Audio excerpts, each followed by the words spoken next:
ocean of a never-ceasing motion. We reply without compunction that we haven't any notion. No, we haven't any notion, any notion. Tripping in the tripping pillar, nobody knows why or whither we must dance and we must sing round about our reverie. If you ask us how we live, lovers all essentials give. We can ride on lovers' sides, warm ourselves in lovers' eyes, bathe ourselves with lovers' tears, clothe ourselves with lovers' fears, arm ourselves with lovers' darts, hide ourselves in lovers' hearts. When you know us, you'll discover that we almost live on love. Yes, we live on love. Tripping hither, nobody knows why or whither we must dance and we must sing round about our reverie. We are dainty little fairies, ever singing, ever dancing. We indulge in our vagaries in a fashion most entrancing, most entrancing, most entrancing. Tripping hither, tripping thither, nobody knows why or whither.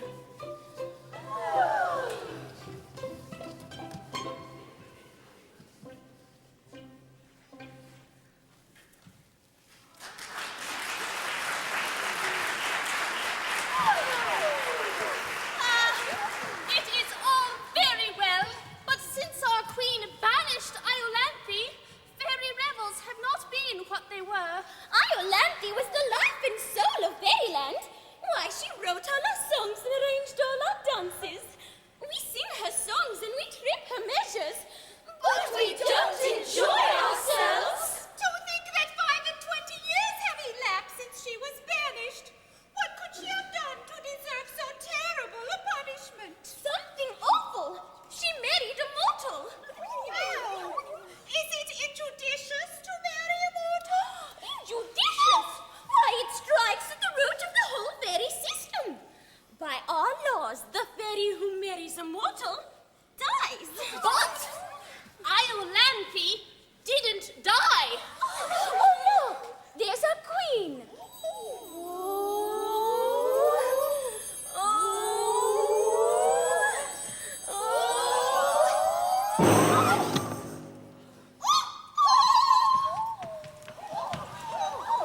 No!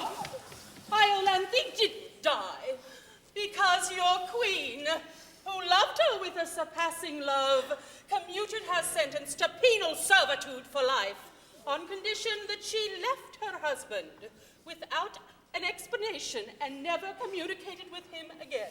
And that sentence of penal servitude she is now working out on her head at the bottom of that stream.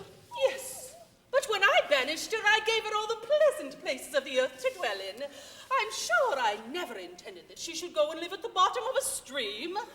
It makes me perfectly wretched to think of the discomfort she must have undergone. Oh, think of the damp! And her chest was always delicate. And the frogs. I shall never know any peace of mind until I know why Iolantha went to live among the frogs. Then why not summon her and ask her? Because if I set eyes on her, I should forgive her at once. Then why not forgive her? 25 years! It's a long time. Think how we loved her. Loved her? What was your love to mine? Why, she was invaluable to me. Who taught me to curl myself inside a buttercup? Iolantha. Who taught me to swing upon a cobweb? Iolantha. Who taught me to dive into a dewdrop? To nestle in a nutshell? To gamble upon gossamer? Iolantha. She certainly did surprising things. Oh, give her back to us, great queen, for your sake, if not for ours. Oh, I should be strong. but I am weak. I should be marble, but I am clay. Her punishment was heavier than I intended. I did not mean that she should go and live among the frogs. And,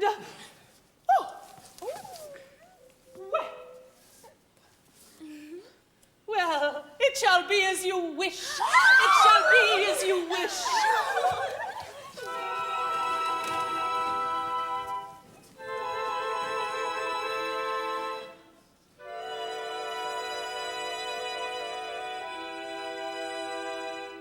Iolantha, from thy dark exile thou art summoned.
Come to our call, come,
Bless my heart!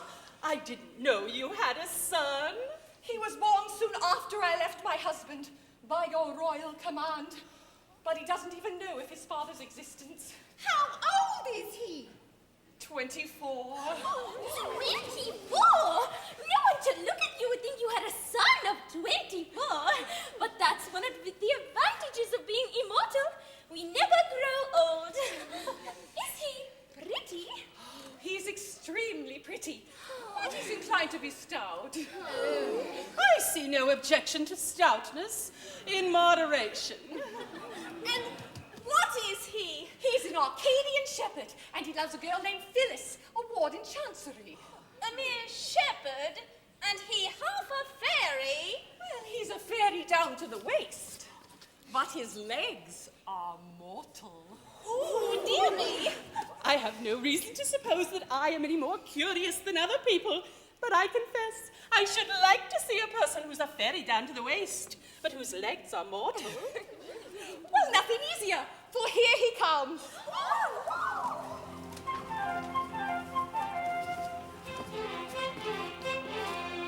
Good morrow, good mother. Good mother, good morrow. By some means or other, pray banish your sorrow. With joy beyond telling, my bosom is swelling, so join in a measure expansive of pleasure, for I'm to be married today.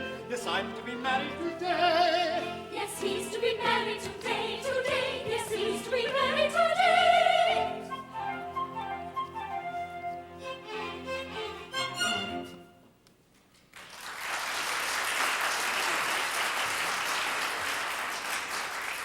Then the Lord Chancellor has at last given his consent to your marriage with his beautiful ward, Phyllis. Not he indeed. To all my tearful prayers he answers me, a shepherd lad is no fit helpmate for a ward of chancery.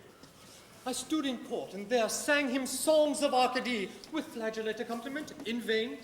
At first he seemed amused, so did the bar, but quickly wearying of my song and pipe, he bade me get out. A servile usher then in crumpled bands and rusty bombazine led me, still singing, into Chancery Lane. I'll go no more, I'll marry her today, and brave the upshot, be what it may.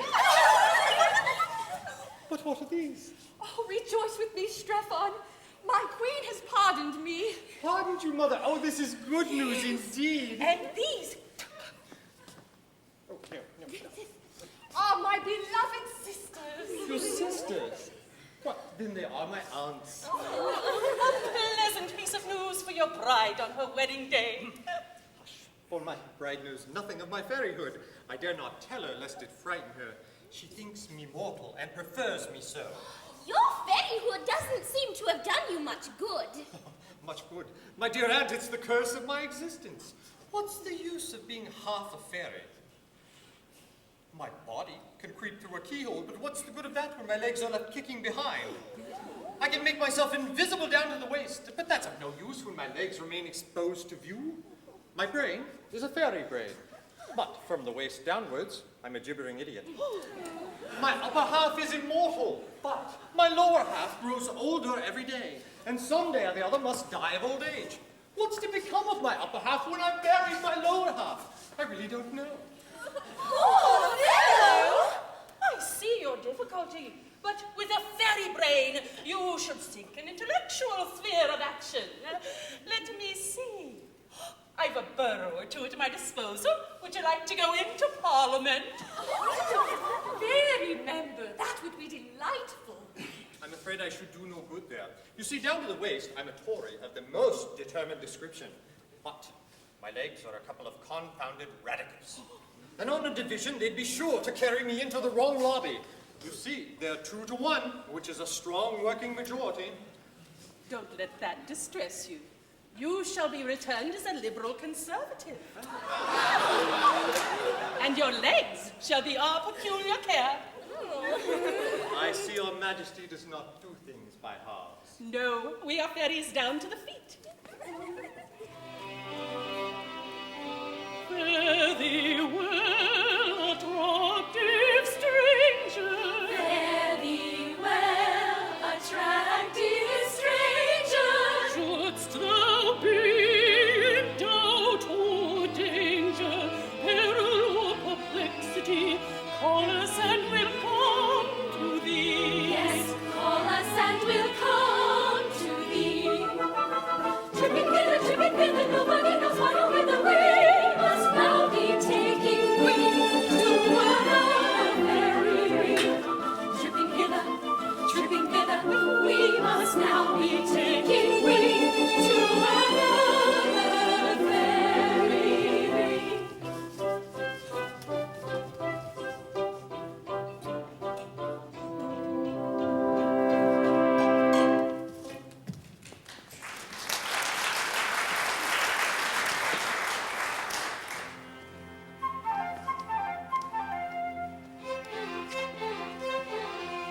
Good morrow, good lover.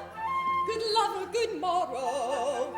I pray thee discover, still purchase or borrow, some means of concealing the care you feeling and join in a measure expressive of pleasure, for we're to be married today, today. Yes, we're to be married today. Yes, we're to be married today, today. Yes, we're to be married today.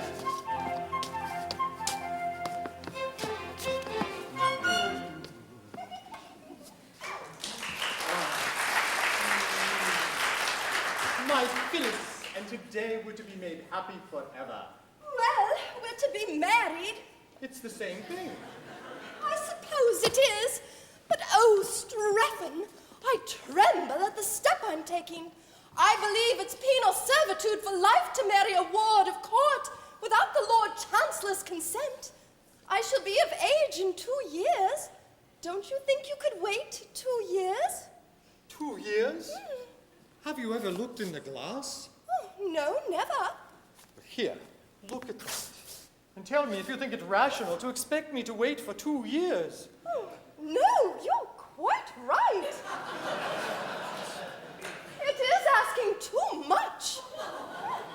One must be reasonable. Yes, quite. Besides, who knows what would happen in 2 years? Why, you might fall in love with the Lord Chancellor himself in that time. Oh, yes, he's a clean old gentleman. Yes, as it is, half the House of Lords are sighing at your feet. The House of Lords are certainly extremely attentive. Attentive? I should say they were. Why did 25 Liberal peers come down to shoot over your grass plot last autumn? Don't tell me it was the sparrows. Why did 25 Conservative peers come down to fish in your pond? It couldn't have been the goldfish. No, no, delays are dangerous. And if we're to be married, the sooner, the better.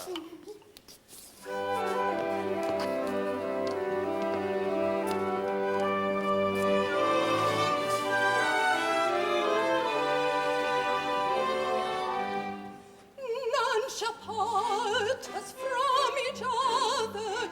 One in life and death are we. All in all to one another. I to thee and thou to me. All in all to one another. I to thee and thou to me. Thou the tree and I the flower. Thou the idol, I the flower. Thou the day and I the hour. Thou the singer, I the song.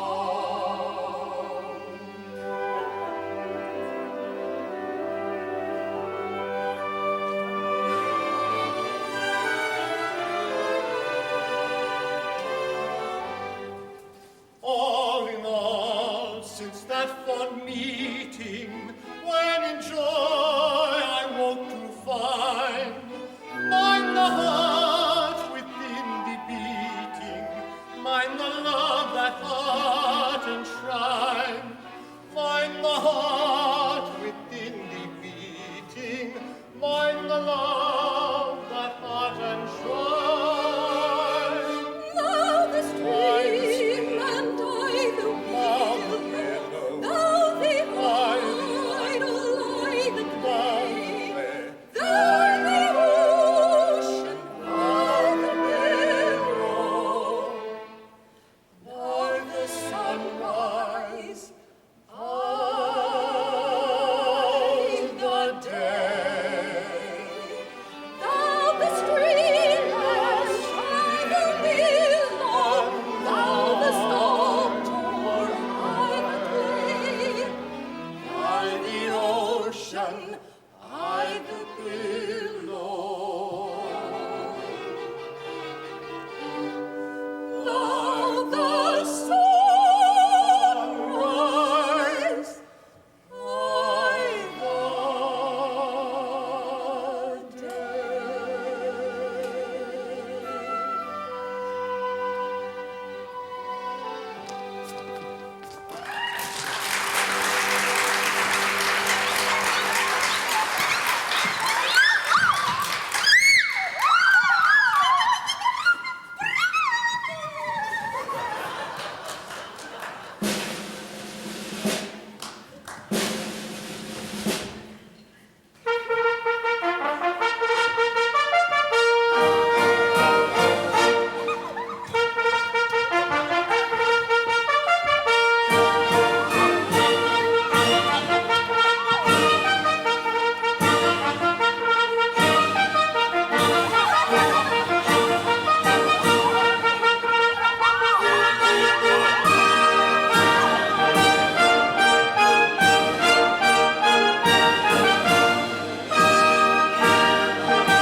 bow, ye tradesmen, bow, ye masses, blow the trumpets, bang the brasses, tan, tan, ta, sing, boom. Bow, bow, ye lower middle classes, bow, bow, ye tradesmen, bow, ye masses, blow the trumpets, bang the brasses, tan, tan, ta, tan, ta, tan, ta, tan, ta, tan, ta, sing, boom, sing, boom. We are his highest station,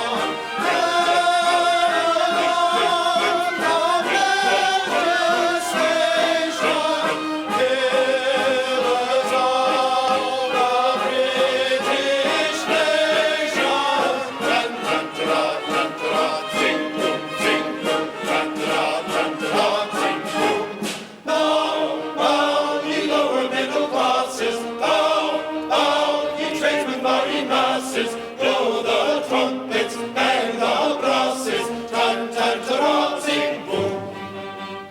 Bow, bow, ye lower middle classes, bow, bow, ye tradesmen, bow, ye masses, blow the trumpets, bang the brasses, tan, tan, ta, sing, boom, sing, boom.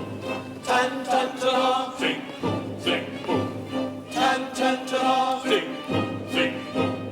Blow, blow the trumpets, bang the brasses. Blow, blow the trumpets, bang the brasses.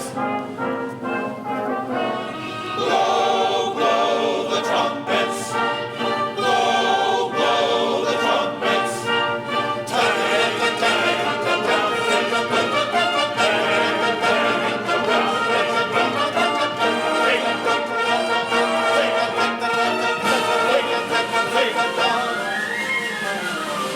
Bow, ye lower middle classes, bow, ye tradesmen, bow, ye masses, bow, ye lower middle classes, bow, ye tradesmen, bow, ye masses.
The law's the true embodiment of everything that's excellent. It has no kind of fault or flaw, and I, the Lords, embody the law. The constitutional guardian I of pretty young wards and chancery, all very agreeable girls, and I are over the age of 21. A pleasant occupation for a rather susceptible chancellor. A pleasant occupation for a rather susceptible chancellor. But though the compliment implied inflates me with legitimate pride, it nevertheless can't be denied that it has its inconvenient side. I'm not so old and I'm not so plain, and I'm quite prepared to learn again. But there'd be the deuce to pay the Lords if I fell in love with one of me wards. Which rather tries me temper, for I'm such a susceptible chancellor. Which rather tries me temper, for I'm such a susceptible chancellor.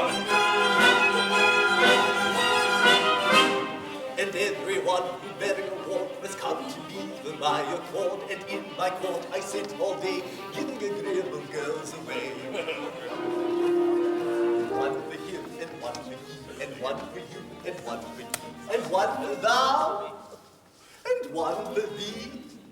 But never, oh one for me. Which which is exasperating for a highly susceptible chancellor. Which is exasperating for a highly susceptible chancellor.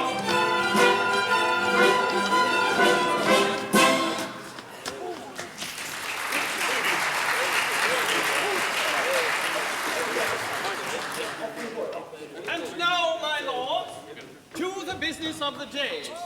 By all means. Phyllis. Phyllis, who is a ward of court, has so powerfully affected your lordships that you have appealed to me in a body to give her to whichever one of you she may think proper to select. And a noble lord has gone to her cottage to request her immediate attendance.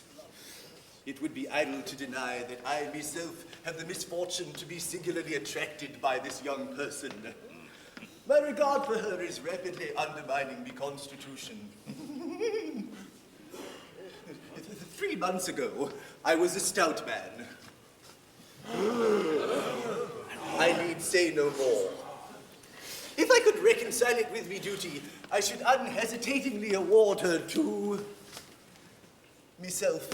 For I can conscientiously say that I know no man who is so well fitted to render her exceptionally happy. But such an award would be open to misconstruction, and therefore at whatever personal inconvenience, I waive my claim. My lord, I desire on the part of this house to express its sincere sympathy with your lordship's most painful position. I thank your lordships. The feelings of a Lord Chancellor who is in love with a ward of court are not to be envied. What is his position? Can he give his own consent to his own marriage with his own ward? Can he marry his own ward without his own consent? And if he marries his own ward without his own consent, can he commit himself the contempt of his own court? And if he commits himself the contempt of his own court, can he appear by counsel before himself to move for arrest of his own judgment? Ah, my lords, it is indeed painful to have to sit upon a wool sack which is stuffed with such thorns as these. My lords, I have much pleasure in announcing that I have succeeded in inducing the young person to present herself at the bar of this house.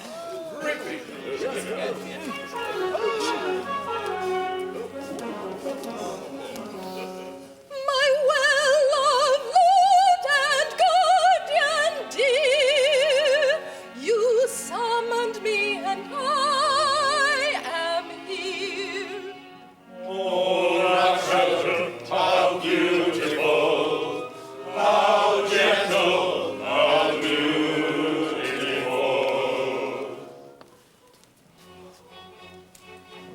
Of all the young ladies I know, this pretty young lady's the fairest. Her lips have the rosiest show.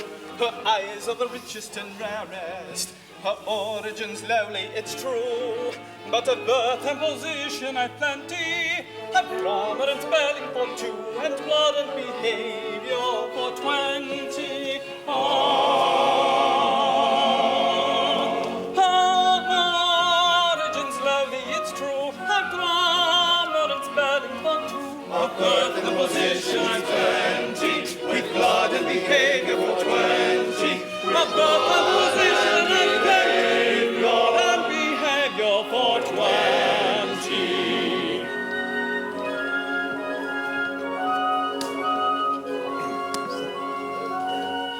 Though the views of the house have diverged on every conceivable motion, all questions of party have merged in a frenzy of love and devotion. If you ask us distinctly to say what party we claim to belong to, we reply without doubt or delay, the party we're singing this song to. If you ask us distinctly to say, we reply without doubt or delay, the party we claim to belong to, 'tis the party we're singing this song to. The party we claim to belong to, 'tis the party we're singing this song to.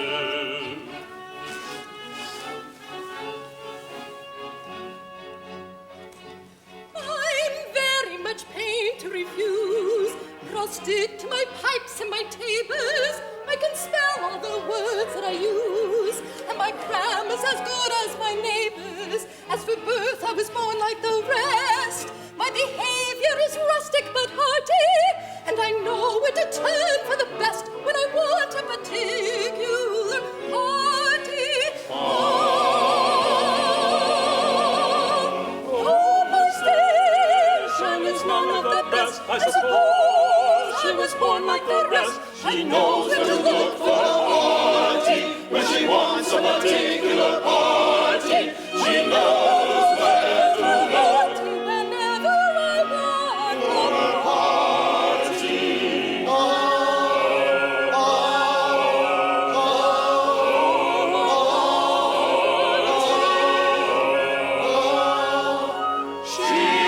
knows where to look for her party.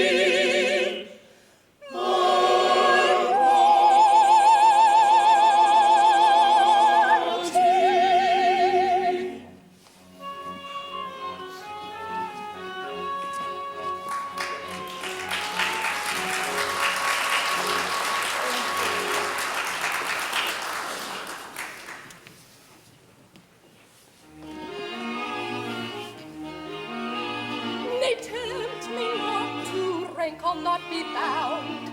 In lowly cot alone is virtue found. No, indeed, high rank will never hurt you. The peerage is not destitute of virtue. Spurn not the nobly born with love affected, nor treat with virtuous scorn the well connected. High rank involves no shame, we boast an equal claim, with him of our name to be respected. Blow blood, when virtuous love is sought, like power is not, though dating from the flood, blow blood, oh blow blood. When virtuous love is sought, thy power is not, but dating from the flood, blood. Spared us the bitter pain of stern denials, now with love on disdain augment our trials.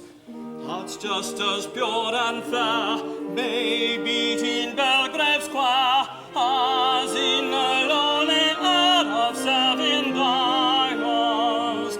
Blood, blood,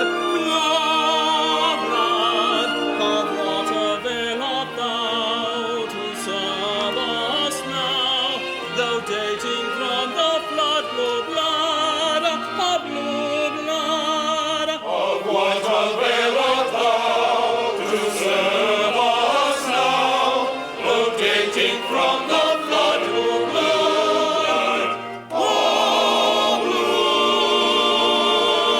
blood.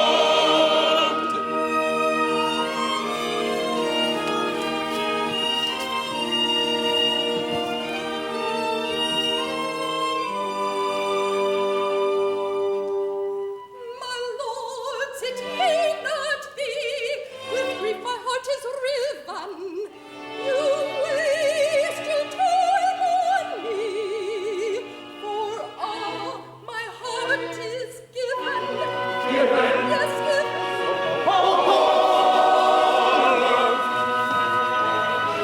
And who is dead, pray the our high displeasure, and thus defy our definite command. 'Tis I, young Strephon, mind this priceless treasure. Against the world, I claim my darling's hand.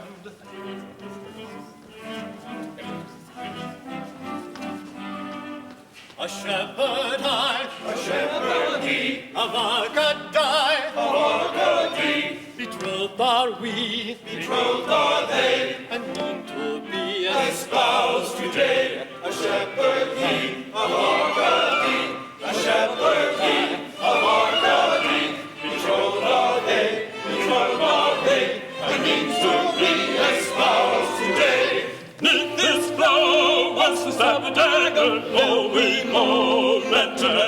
hanger in each heart. Proud of being lately, let's depart, dignified and stately. Let's depart, dignified and stately. Dignified and stately. Dignified and stately. Dignified and stately. Dignified and stately. Dignified and stately.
Now, sir, what excuse have you to offer for having disobeyed an order of the Court of Chancery?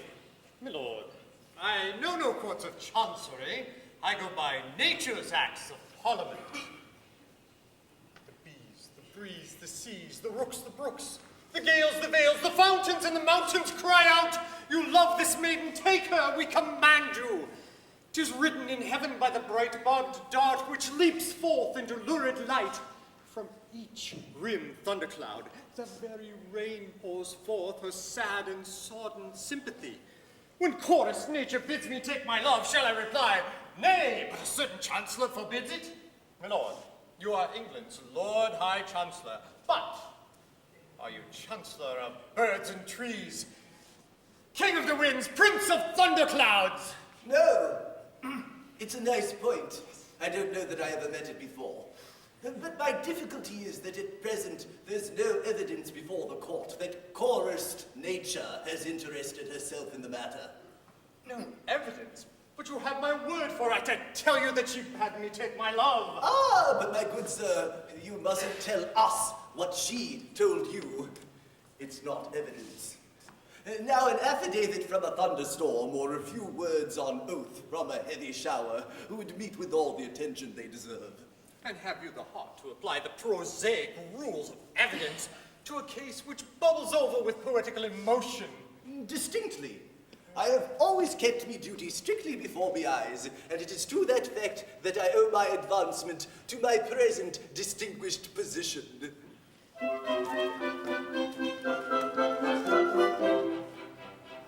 When I went to the bar as a very young man, said I to myself, said I, "I'll work on a new and original plan," said I to myself, said I. "I'll never assume that a rogue or a thief is a gentleman worthy implicit belief, because his attorney has sent me a brief," said I to myself, said I.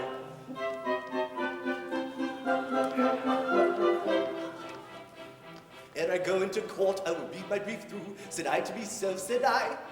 "And I'll never take work I'm unable to do," said I to myself, said I. "My learned profession I'll never disgrace by taking a fee with a grin on my face when I haven't been there to attend to the case," said I to myself, said I.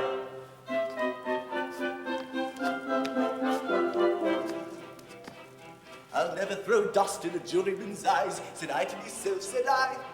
"Or hoodwink a judge who is not overwise," said I to myself, said I. "Or assume that the witnesses summoned in force in Exchequer Queen's Bench, common pleas or divorce, have perjured themselves as a matter of course," said I to myself, said I.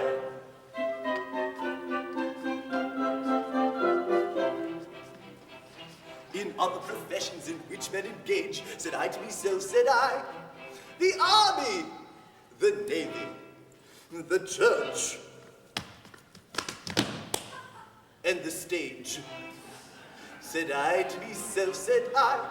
"Professional license if carried too far, your chance of promotion will certainly mar, and I fancy the rule might apply to the bar," said I to myself, said I.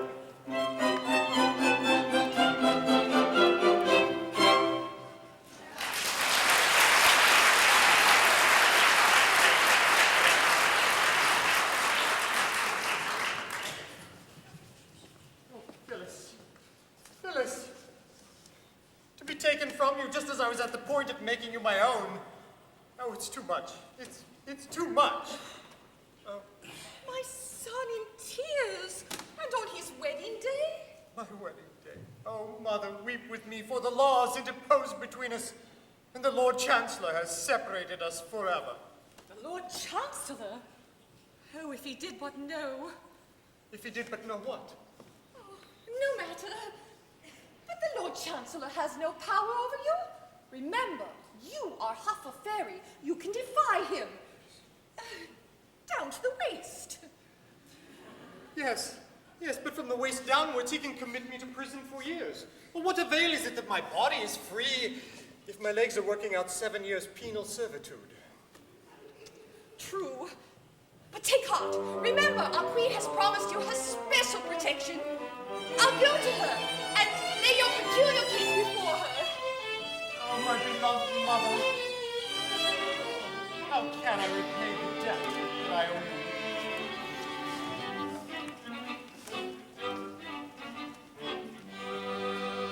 When darkly looms the day, and all is dull and gray, to chase the gloom away, on thee I'll call.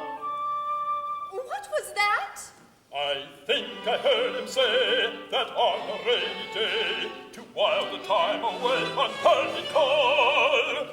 We think we heard him say that on a rainy day, to while the time away on party call.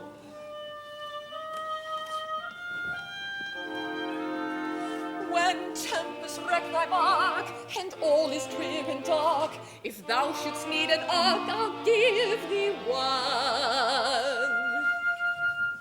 What was that? I heard the minx remark she'd meet him after dark inside St. James's Park and give him one. We heard the minx remark she'd meet him after dark inside St. James's Park and give him one. The prospect's not so bad, my heart's so sore and sad, may very soon be glad as on the sun. For when the sky is dark and tempests wreck my bark, if I should need an ark, should give me one. I'll give thee one. I'll give thee one.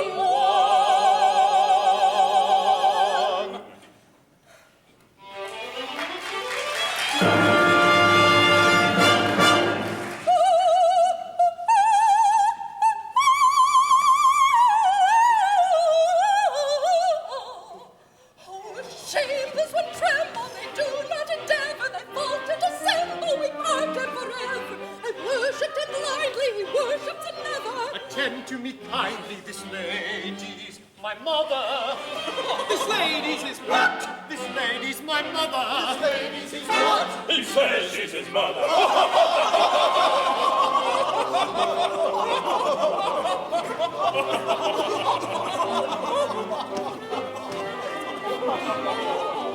What leads this mirth unseemly that shakes the listening earth? The joke is good extremely and justifies our mirth. This gentleman is seen with a maid of 17, taking of his dolce far niente. And what is he achieved? For he asks to believe she's his mother, and he's nearly 25. Recollect yourself, I pray, and be careful what you say, as the ancient Romans said, Festina lenti. For I really do not see how so young a girl could be the mother of a man of 5 and 20.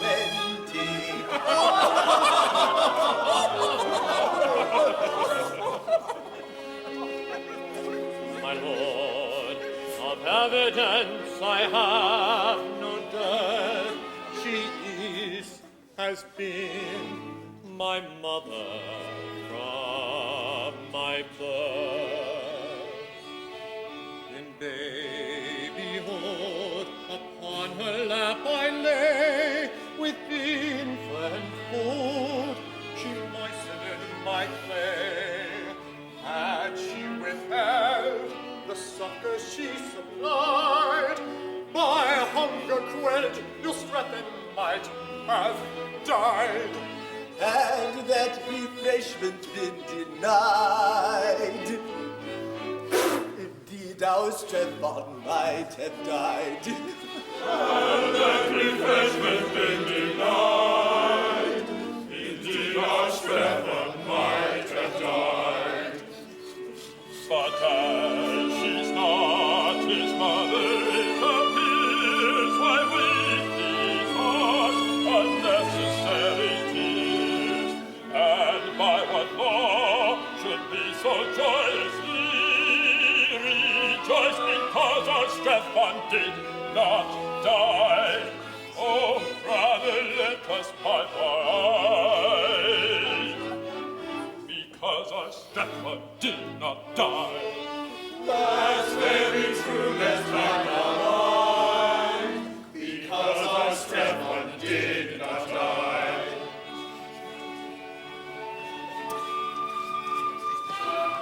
Good traitress one, forever we must part.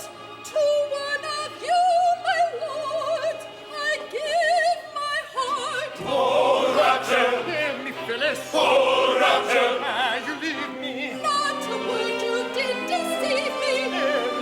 You did deceive me. Not a word, you did deceive her. For riches and rank I do not long the pleasures of false and vain. I gave up the love of a lordly throng for the love of a simple swain. But now that simple swain's untrue, with sorrowful heart I turn to you. Oh, the heart that's aching, quaking, breaking, as sorrowful hearts are wont to do.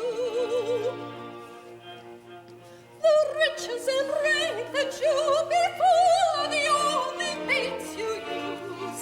So the richest and rankiest of you all my sorrowful heart shall choose.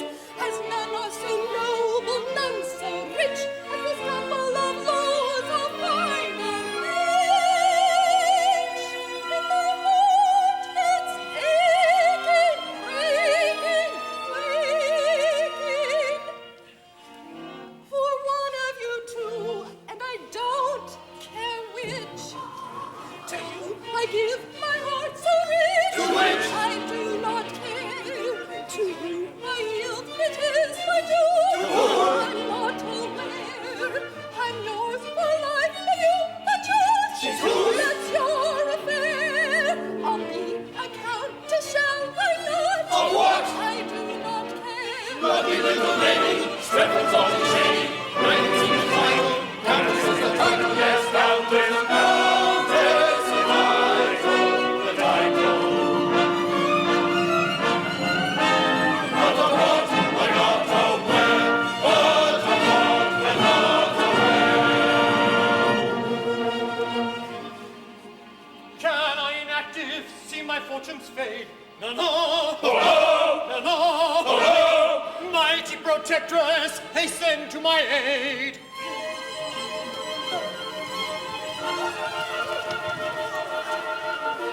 Tripping hither, tripping thither, nobody knows why or whither. Why you want us, we don't know, but you summoned us, and so enter all the little fairies to their usual tripping pleasure. To oblige you, all our care is, tell us, pray, what is your pleasure?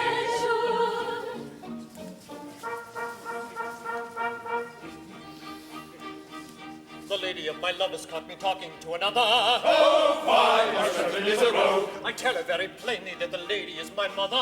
Terrible, all the name. They won't believe my statement and declares we must be parted, because on a career of double dealing I have started that gives a hand to one of these and leaves me broken-hearted. Terrible, all the name. A cruel wants to separate two lovers from each other. Oh, fine, our Strephon's not a rogue. You've done him an injustice, for the lady is his mother.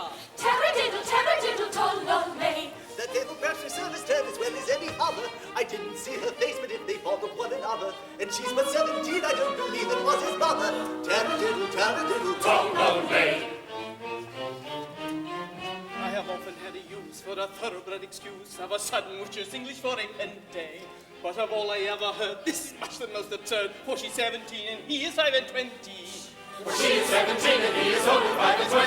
Oh, my, our servant is a rogue. Now listen, pray to me, for this paradoxal be carried nobody at all contradigente. Her age upon the date of his birth is -8. If she's 17 and he is 5 and 20. If she is 17 and he is only 5 and 20. Sishing is his mother, is an utter bit of folly. Oh, fine, our servant is a rogue. Perhaps his brain is handled and he's very melancholy. Taradiddle, told no lay. I wouldn't say a word that could be recognized and curious, but to find a mother younger than the son is very curious. And that's the kind of mother that is usually spurious. Taradiddle, told no lay.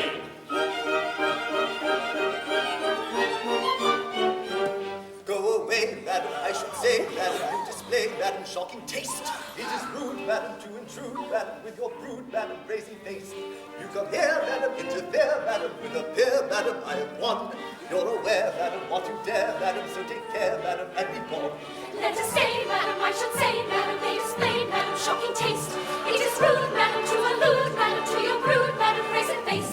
We don't fear, madam, any peer, madam, oh my dear, madam, this is one. They will stare, madam, when aware, madam, what they dare, madam, what they've done. Bearded by these puny mortals, I will launch from fairy portals all the most terrific thunders in my armory of wonders. Should she launch terrific wonders, who would then repent their blunders? Say, madam, I should say, madam, it is way, madam, shocking taste. It is true, madam, She launched with a fairy portals. with a pair, madam, and a pair, madam, and a pair, madam, this is one. We will say,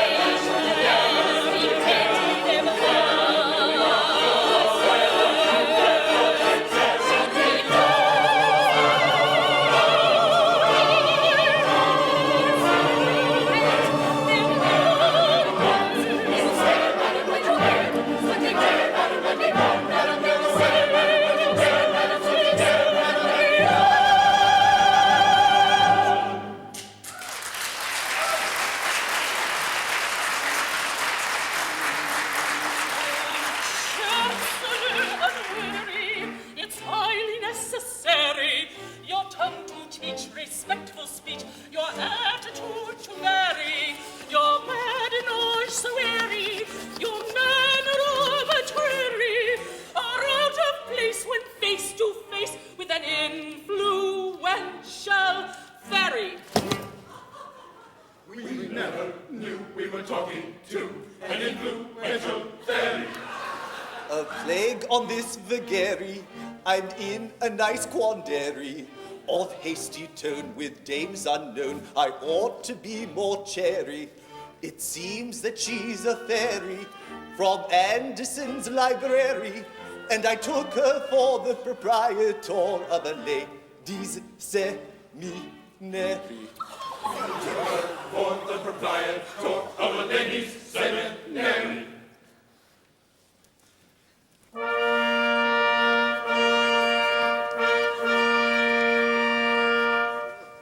When next your houses do assemble, you will tremble.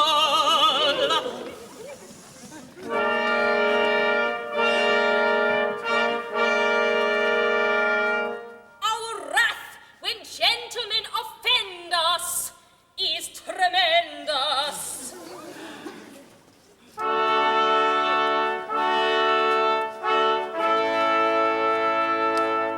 They meet who underrate our calling, doom appalling.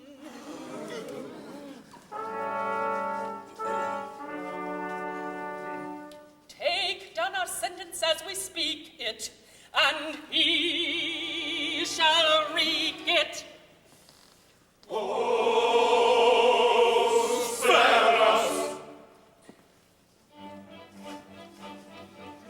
heads for stuff and cost away, crooks and pipes and ribbons so gay, flocks and herds that bleat and low.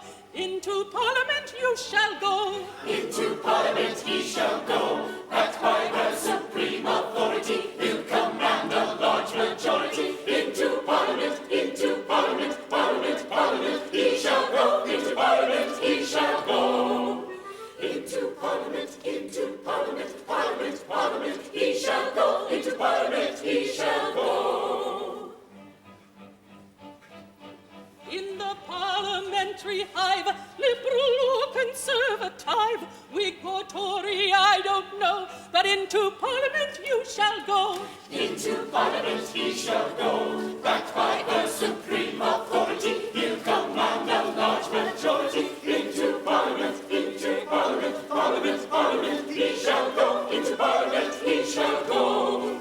Into Parliament, Parliament, Parliament, Parliament, he shall go. Into Parliament he shall go.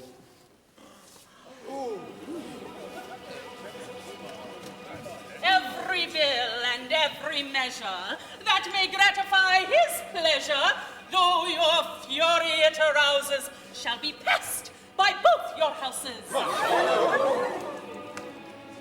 You shall sit, if he sees reason, through the grouse and salmon season. He shall end the cherished rights you enjoy on Friday nights.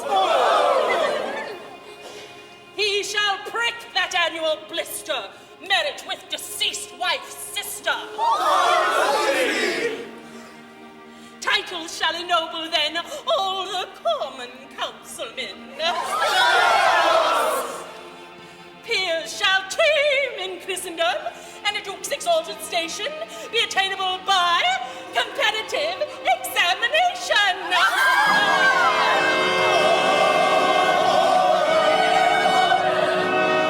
They can't dissemble, nor hide their fear that makes them tremble.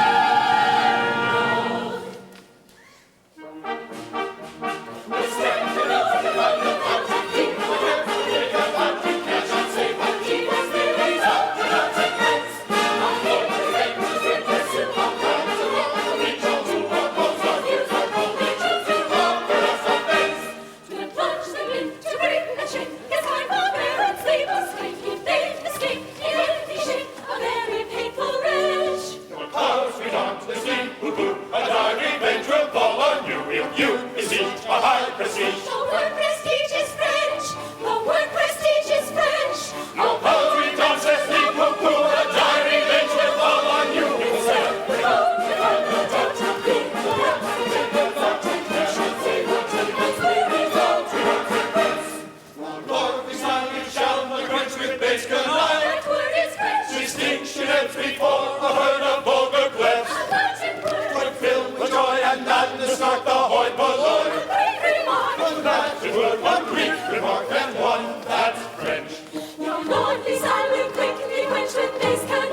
On Henry go to chase monotony. He exercises of his brains, that is, assuming that he's got any. Though never nurtured in the lap of luxury, yet I admonish you, I am an intellectual chap, and think of things that would astonish you. I often think it's comical, fa-la-la, that nature always does contrive, fa-la-la-la, that every boy and every gal that's born into the world alive is either a little liberal or else a little conservative. Fa-la-la, fa-la-la, is either a little liberal or else a little conservative. Fa-la-la.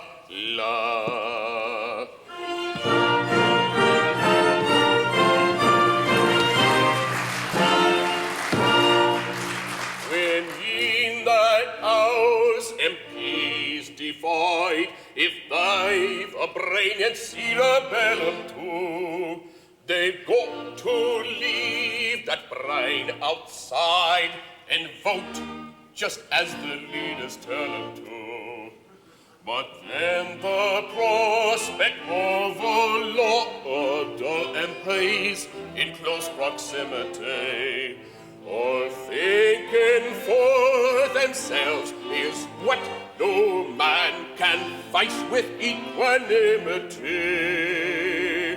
Then let's rejoice with loud fa-la, fa-la-la, fa-la-la, that nature always does contrive, fa-la-la-la, that every boy and every gal that's born into the world alive is either a little liberal or else a little conservative.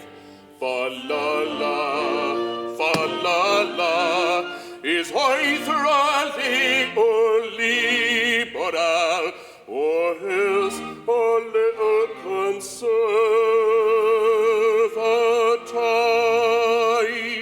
Fa-la-la.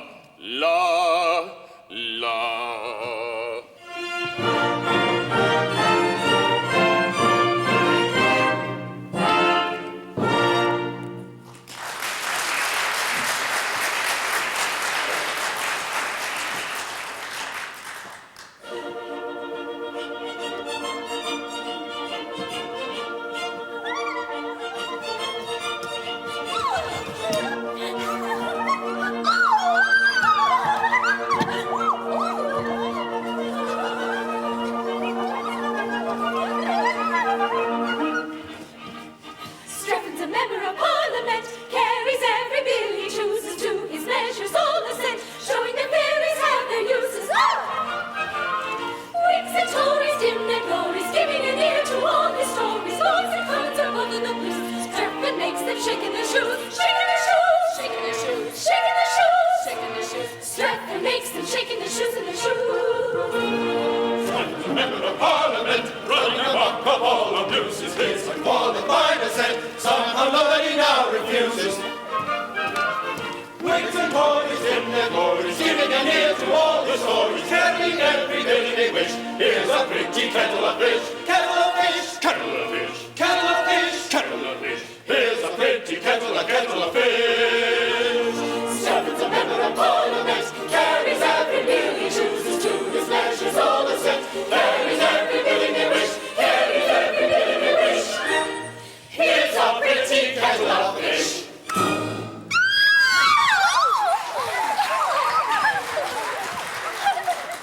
You seem annoyed. should think so. Why, this ridiculous protégé of yours is playing the deuce with everything. Tonight is the second reading of his bill to throw the peerage open to competitive examination. And he'll carry it, too. Carry it? Of course he will. He's a regular parliamentary picnic. He carries everything. Yes, if you please, that's our fault. Deuce it is. Oh, yes, we influence the members and compel them to vote just as he wishes them to. It's our system. It shortens the debates. Well, but think what it all means. I don't so much mind for myself, but with a house full of peers with no grandfathers worth mentioning, the country must go to the dogs. I suppose it must. I don't want to say a word against brains. I have a great respect for brains. I often wish I had some myself. So with the House of Peers composed entirely of persons of intelligence, what's to become of the House of Commons? I never thought of that. This comes of women interfering in politics. It so happens that if there is an institution in Great Britain that is not susceptible of any improvement at all, it is the House of Peers.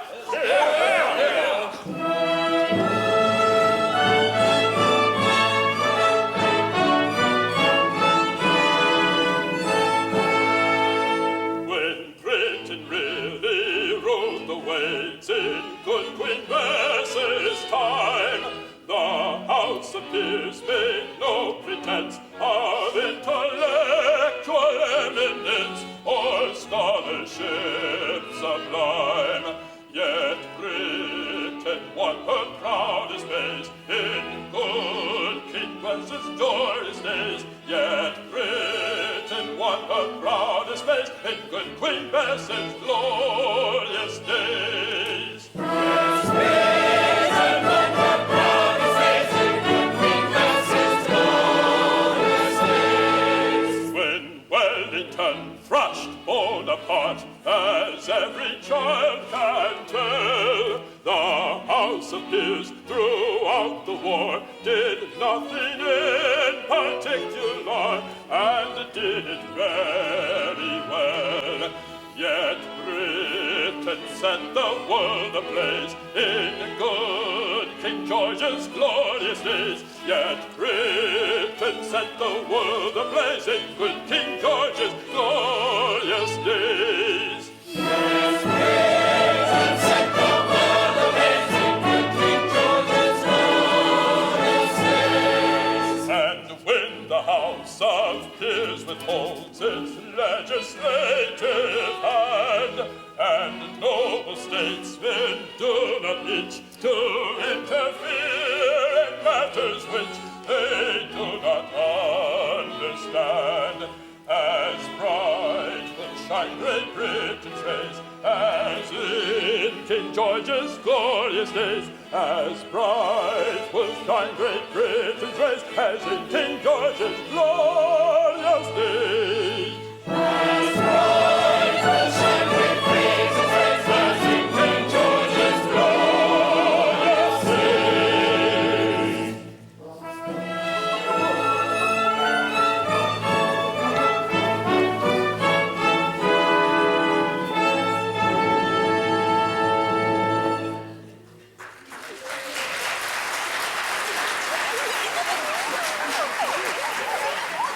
Charming persons, are they not? Distinctly for self-contained dignity combined with an airy condescension.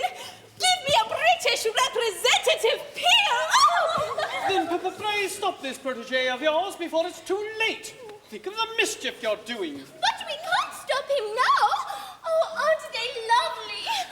Oh, why did you go and defy us, you great geese?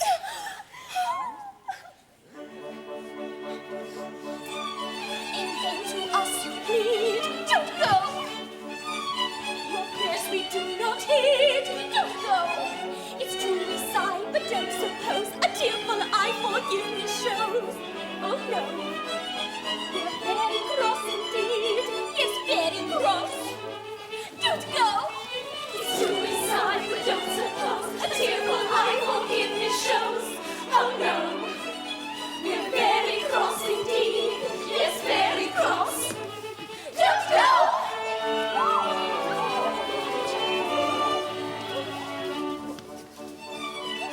disrespectful sneers. Don't go. Call forth indignant tears. Don't go. You break our laws, you are our foe. We cry because we hate you so. You know, you very wicked peers. You wicked peers. Don't go. You break our laws, you are our foe. We cry because we hate you so. You know, you very wicked peers. You wicked peers. Don't go. No disrespectful sneers, ha ha ha, for the dignities, ha ha, if that's the case, my dears. Don't go! We'll go.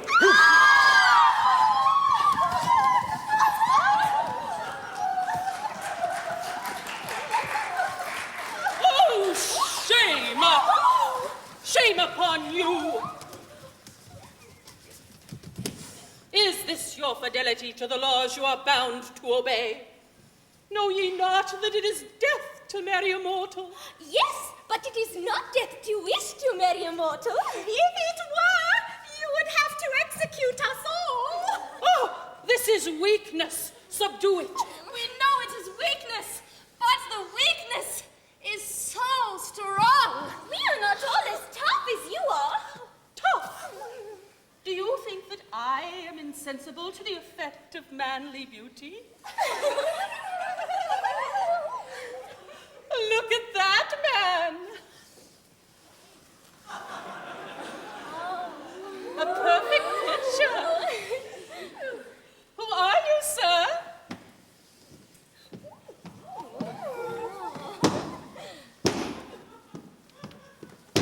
Private Willis, B Company, 1st Grenadier Guards. You're a very fine fellow, sir. I am generally admired. I can quite understand it. Now here is a man whose physical attributes are simply godlike.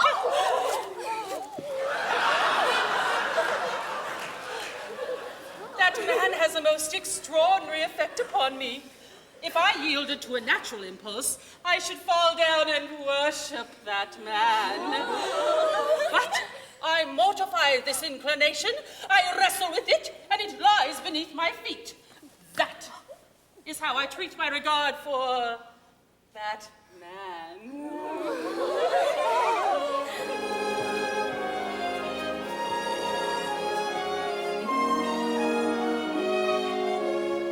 Oh, foolish faith, think you because his bravery my bosom thaws, I disobey our fairy laws, because I fly in realms above, in tendency to fall in love, resemble I the amorous dove, resemble I the amorous dove.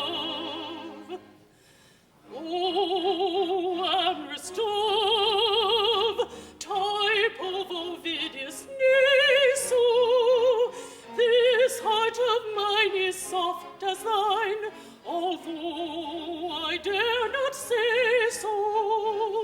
Oh, amorous dove, type of Ovidius Naso, this heart of mine is soft as thine, although I dare not say so.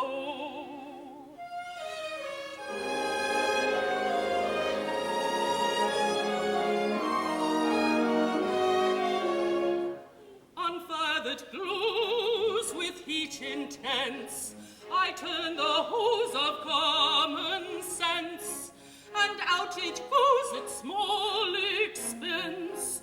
We must maintain a very law, that is the main on which to draw, in that we gain a captain sure, in that we gain a captain sure.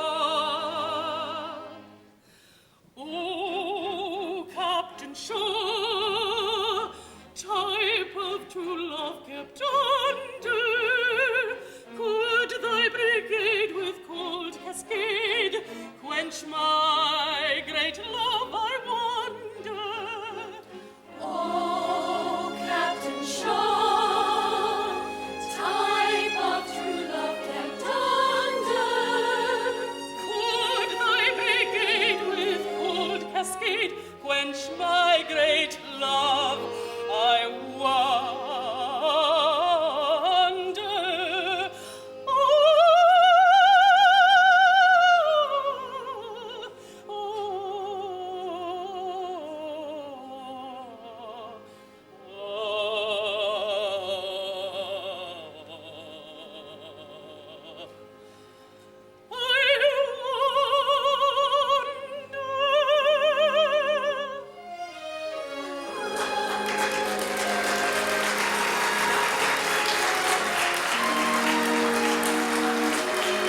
engaged to 2 noblemen at once.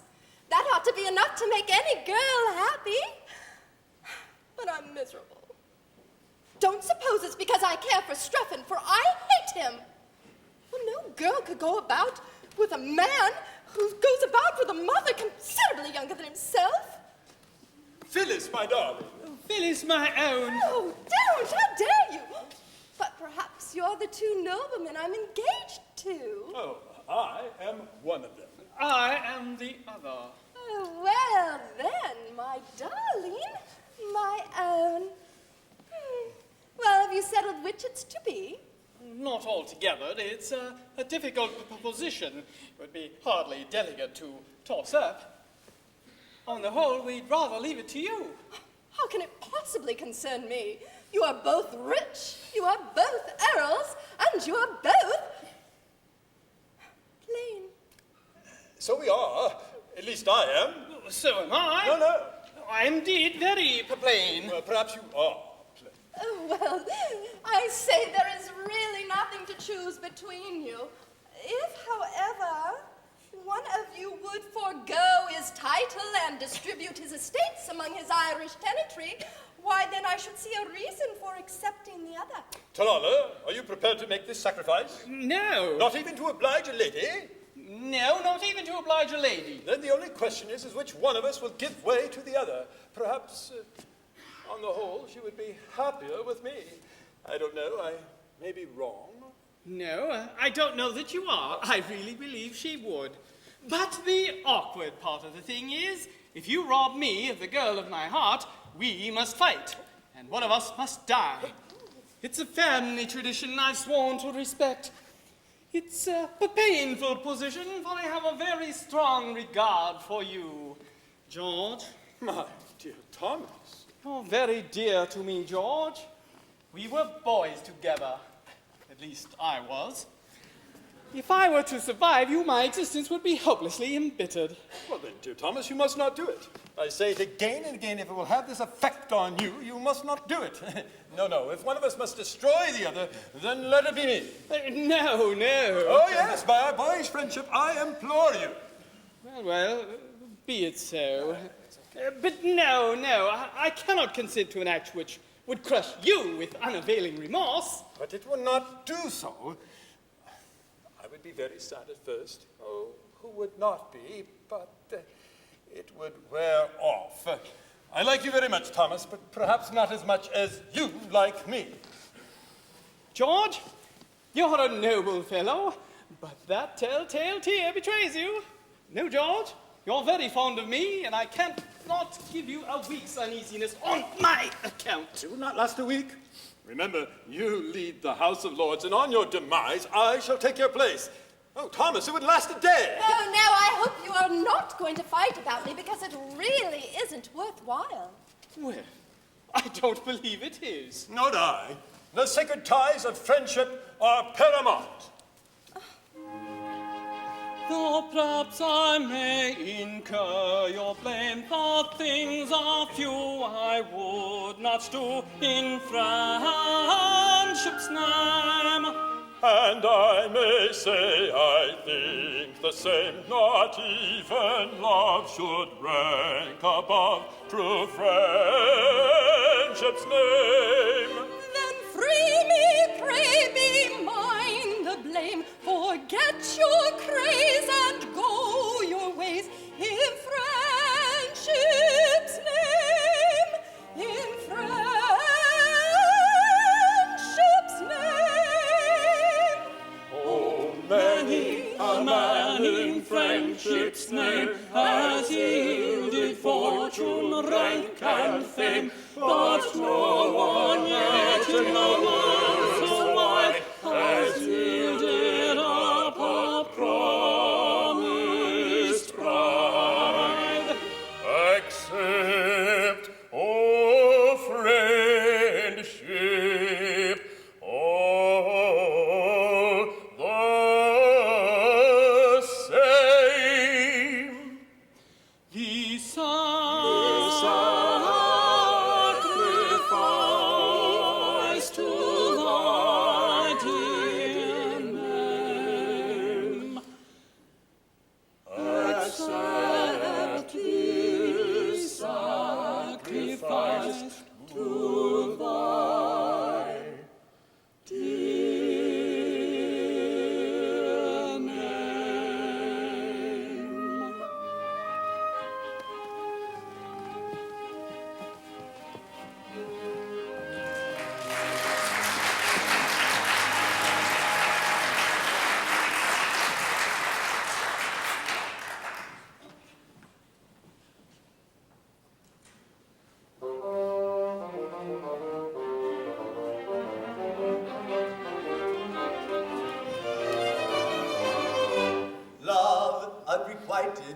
robs me of me rest. Love, hopeless love, my ardent soul encumbers. Love, nightmare-like, lies heavy on me chest, and weaves itself into my midnight slumbers.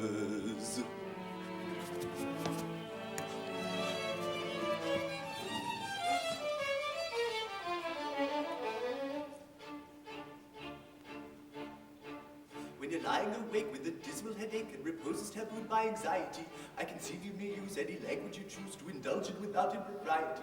For your brain is on fire, the beggars conspire of usual slumber to plunder you.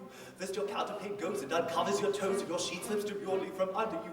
Then the blanketing tickles you feel like mixed pickers, so terribly sharp is the pricking. And you're hot and you're cross and you tumble and toss till there's nothing twixt you and the ticking. Then the beggars all creep to the ground in a heap, and you pick 'em all up in a tangle. Next your pillow resigns and politely declines to remain at its usual angle, where you get some repose in the form of a doze with hot eyeballs and head ever aching. But your slumbering teems with such horrible dreams that you'd very much better be waking. For you dream you are crossing the channel and tossing about on a steamer from Harwich, which is something between a large bathing machine and a very small second-class carriage. And you're giving a treat, penny ice-cold meat, to a party of friends and relations. They're a ravenous horde, and they all came on board at Sloane Square and South Kensington stations. And bound on that journey you find your attorney who started that morning from Devon. He's a bit undersized, and you don't feel surprised when he tells you he's only 11. Where you're driving like mad with this singular lad, by the ship's now a four-wheeler. And you're playing round games and he calls you bad names when you tell him that Tice paid the dealer. But this you can't stand, so you throw up your hand and you find you're as cold as an icicle. In your shirt and your socks, the black silk with gold clocks, crossing Salisbury Plain on a bicycle. And he and the crew are on bicycles too, which they somehow or other invested in. And he's telling the tars all the particulars of a company he's interested in. It's a scheme of devices to get at low prices all goods from cough mixtures to cables, which tickled the sailors by treating retailers as though they were all vegetables. You get a good spadesman to plant a small tradesman for stake off his boots with a boot tree, and his legs will take root and his fingers will shoot and he'll blossom and bud like a fruit tree. From the greengrocer's tree you get grapes and green pea, cauliflower, pineapple and cranberries, while the pastry will plant cherry brandy will grant apple puffs and three-quarters and berries. The shares of a penny and ever so many are taken by Rothschild and Baring, and just as a few are allotted to you, you awake with a shudder despairing. You're a regular wreck with a crick in your neck, and no wonder you snore, for your head's on the floor, and you've needles and bits for your soles to your shins, and your flesh is a creep, and your left is a sleep, and you grab your toes and a riot your nose, and you love your run and a feverish tongue, and a thirst and intense in a general sense that you haven't been sleeping in clover. But the darkness has passed, and it's daylight at last, and the night is being gone. Ditto, ditto, my song. And thank goodness they're both of them over.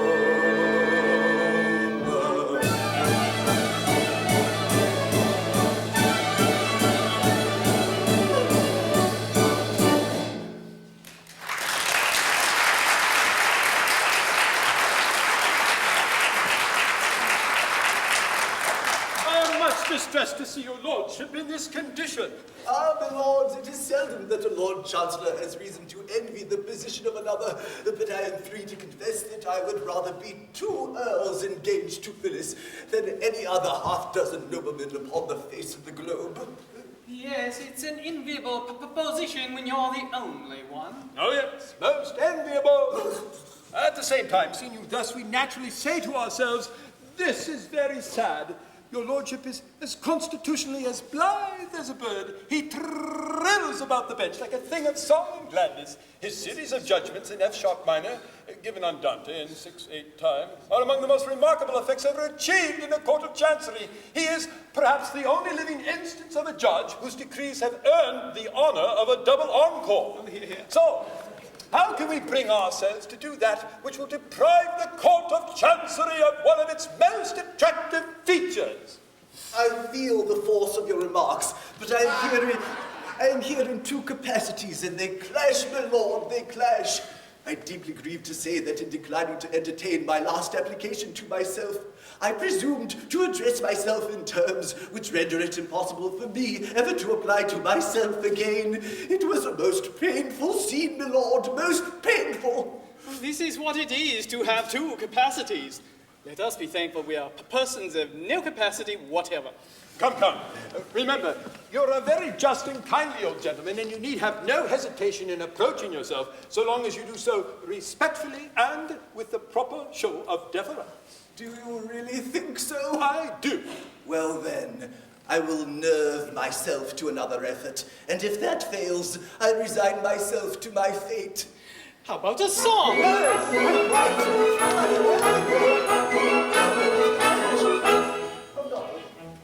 If you go in, you're sure to win. Yours will be the charming maid. Be your law, the ancient saw. Fate hath never won fair lady. Never, never, never. Fate hath never won fair lady. Every tempting has an end. When at the worst affairs will mend. Dark the dawn when day is nigh. Hustle your horse and don't say die.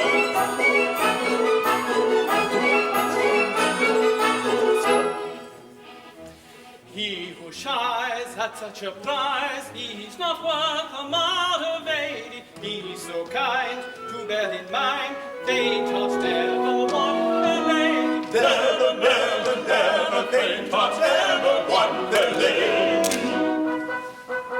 While the sunshine take your way, where a wind is there's a way. Near the lion in his lair, none of the prey deserve the flame.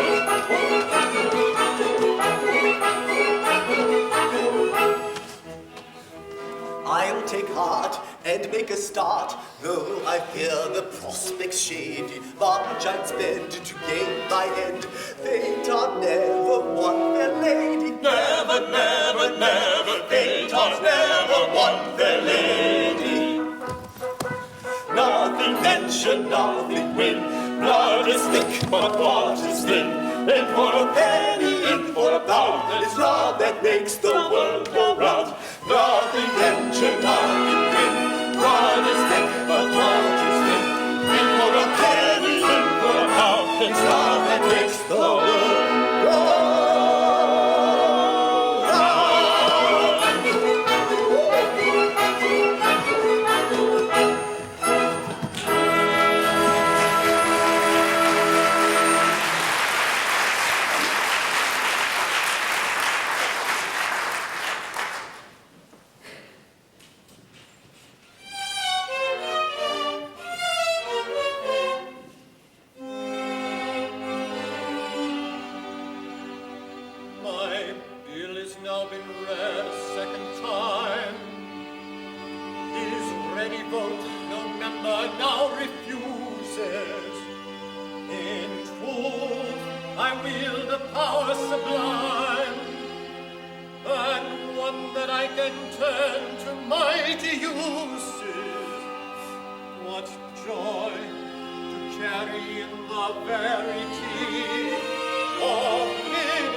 Bitter is your bane, terrible your trials, dingy Drury Lane, soapless 7 dials.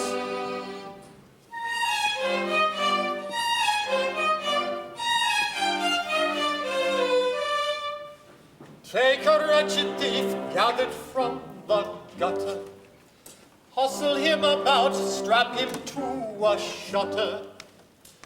What am I but he, washed at hours stated, fed on filigree, clothed and educated? He's a mark of scorn. I might be another if I had been born of a tipsy mother.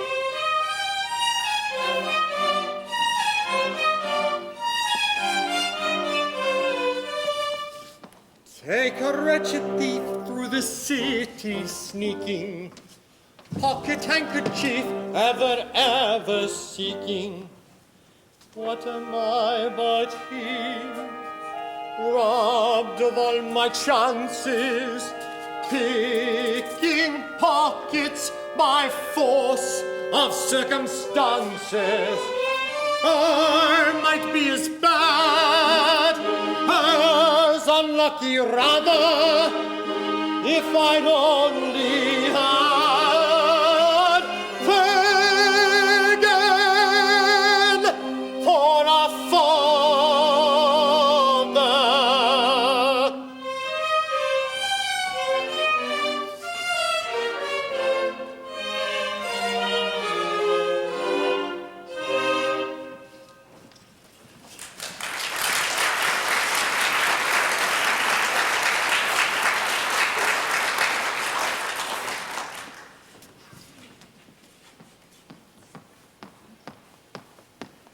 Phyllis. But I suppose I should say milady. I've not yet been informed which title your ladyship has pleased to select. I haven't quite yet decided. You see, I have no mother to advise me. No, I have. Yes, a young mother. Not very, a couple centuries or so. Oh, she wears well. She does. She's a fairy. I beg your pardon? What? Oh, I've no longer any reason to conceal the fact. She's a fairy. A fairy? But that would explain a good many things. Then I suppose you're a fairy. I'm half a fairy. Which half? Why, the upper half, down to the waistcoat. Really? Dear me. Well, there's nothing to show it. But why didn't you tell me of this before? Well, I thought you would take a dislike to me. But as it's all off, you may as well know the truth. I'm only half a mortal.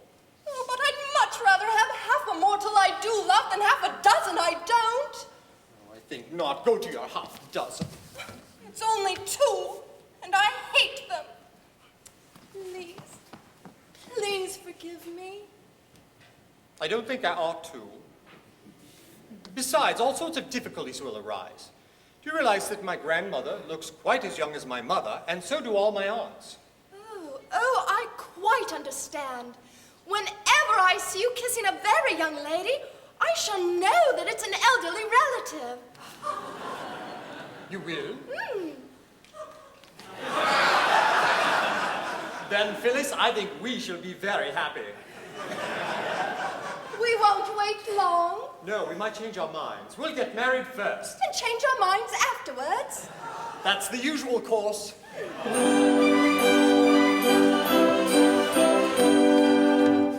If we're weak enough to tarry ere we marry, you and I, of the feelings I inspire, you may tire by and by. For peers with flowing coffers press their offers, that is why I am sure we should not tarry ere we marry, you and I. If we're weak enough to tarry ere we marry, you and I, with the more attractive maiden, jewel laden, you may fly. If by chance we should be parted, broken-hearted, I should die. So I think we will not tarry ere we marry, you and I. If we're weak enough to tarry ere we marry, you and I, of the feelings I inspire, you may tire by and by. Of the feelings I inspire, you may tire by and by. If we're weak enough to tarry ere we marry, you and I, of the feelings I inspire, you may tire by and by. So I think we will not tarry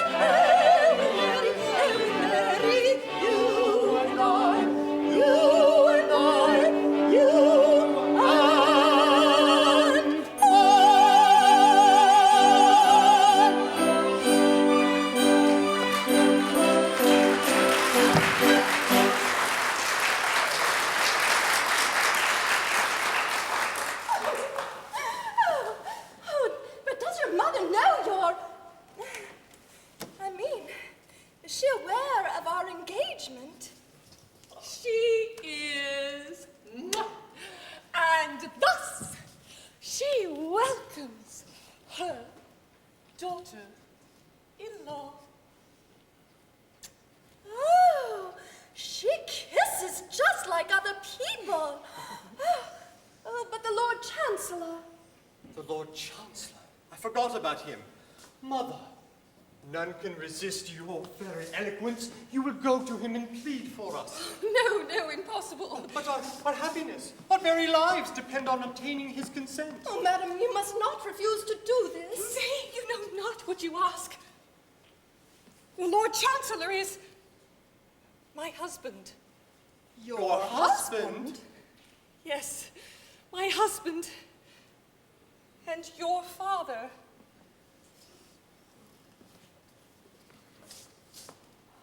Oh, then our course is plain. Upon the Lord Chancellor discovering that Strephon is his son, all objections to our marriage shall at once be removed. Nay, he must never know. He believes me to have died childless. And, well, dearly as I love him, I am bound under penalty of death not to undeceive him. Victory! But see, he comes! Quick, my veil. Victory! Success has crowned my efforts, and I may consider myself engaged to Phyllis. At first I wouldn't hear of it. It was out of the question. But I took heart. I pointed out to myself that I was no stranger to myself, that in point of fact I had been personally acquainted with myself for some years. This had its effect. I admitted that I had watched my professional advancement with considerable interest, and I handsomely added that I yielded to no one in admiration for my private and professional virtues. This was a great point gained. I then endeavored to work upon my feelings. Conceive my joy when I distinctly perceived a tear glistening in my own eye. Eventually, after a severe struggle with myself, I reluctantly, most reluctantly, consented.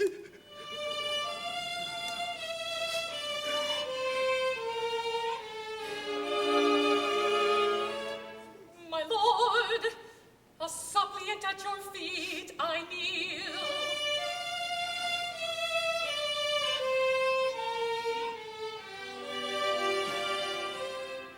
Oh, listen to a mother's fond appeal. Hear me tonight, I come in urgent need. 'Tis for my son, young Strephon, that I plead. It was, if in the bygone years thine eyes have ever shed tears, bitter unavailing tears for one untimely dead. If in the eventide of life sad thoughts of her arise, then let the memory of my wife plead for my boy. He dies. He dies if fondly laid aside in some old cabinet. Memorials of thy long dead bride lie dearly treasured yet. And let her hallowed bridal dress, her little dainty glove, her withered flowers, her faded tress, plead for my boy.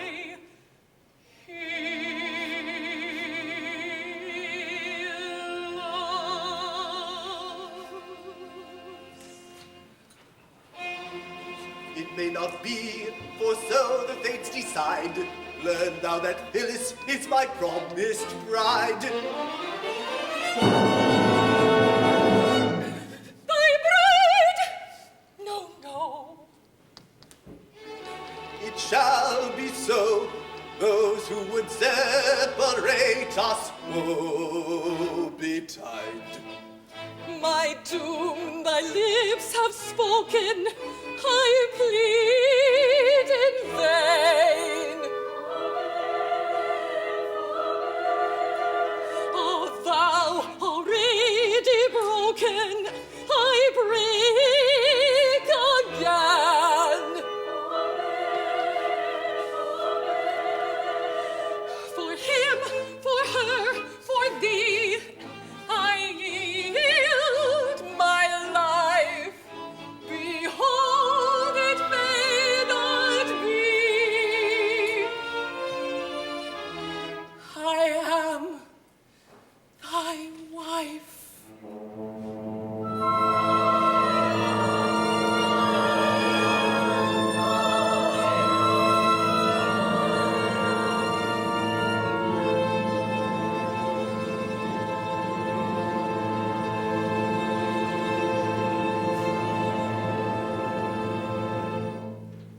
Iolantha, thou livest. I live. Now let me die.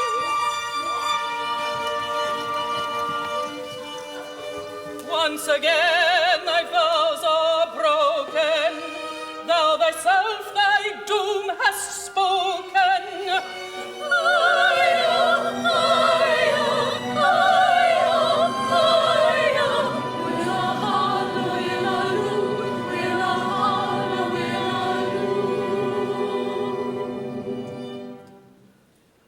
Bow thy head to destiny, death thy doom, and thou shalt die.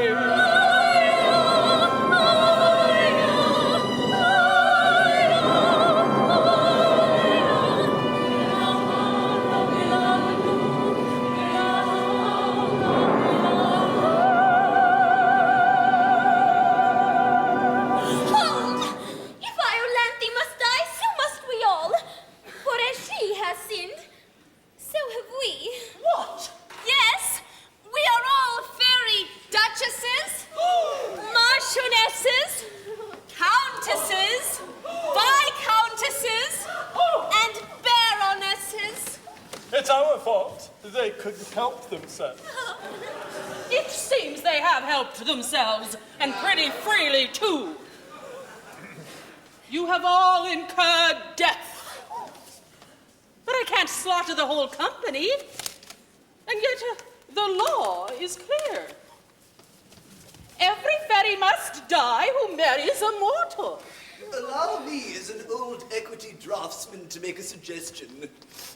The subtleties of the legal mind are equal to the emergency. The thing is really quite simple. The insertion of a single word will do it. Let it stand that every fairy shall die who don't marry a mortal. And there you are, out of your difficulties at once. We like your humor. Very well.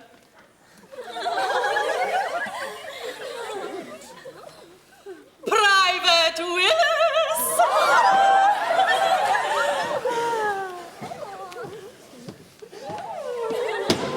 Ma'am, To save my life, it is necessary that I marry at once. How should you like to be a fairy guardsman? well, ma'am, I don't think much of the British soldier who wouldn't ill-convenience himself to save a female in distress. You are a brave fellow.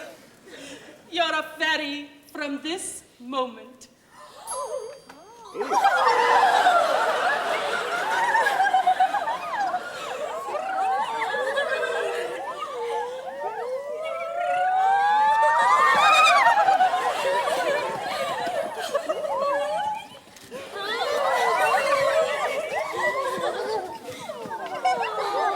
And you, my lords, how say you?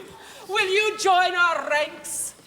Well, now that the peerage is to be composed exclusively of persons of intelligence, I really don't see what use we have down here. Do you, Talala? None whatever. Good.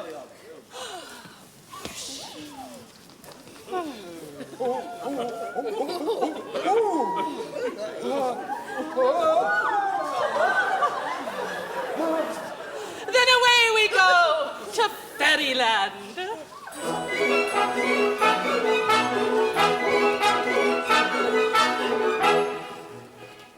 Soon as we may up and away, we'll commence our journey. Very happy are we, as you can see. Everyone is now a fairy. Everyone is now a fairy. Now as a general rule we know, 2 strings go to every blow. Make up your minds a treat to bring, if you two bow to every string. Now as a general rule we know, 2 strings go to every blow. Make up your minds a treat to bring, if you two bow to every string.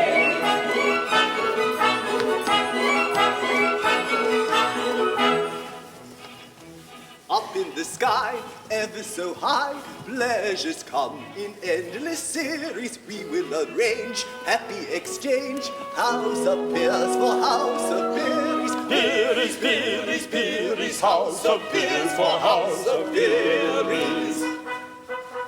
Up in the air, sky high, free from wars in Chancelloy.